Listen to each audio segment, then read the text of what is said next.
பழனிமலை அடிவாரத்தில் பாசமுடன் அமர்ந்தவளே, பாலசமுத்திர கோட்டையிலே கொலுவிருக்கும் தாயவளே. பாலசமுத்திர பதியினிலே பட்டத்து ராணி கோட்டை காளி. காலனை வென்ற காளியம்மா காவலரிருக்கும் கோட்டை காளி. சிங்கத்தின் மேலே ஏறி வரும் சிங்கார தாயே கோட்டை காளி. சங்கடம் தீர்க்கும் சங்கரியே பாலசமுத்திர கோட்டை காளி. நெய் விளக்கு ஒளியினிலே நித்தம் தெரிவாள் கோட்டை காளி.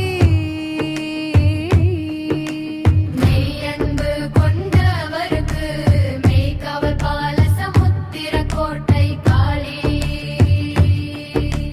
மஞ்சள் நீராடி வரும் மங்கள நாயகி கோட்டை காளி. கஞ்சப்பூ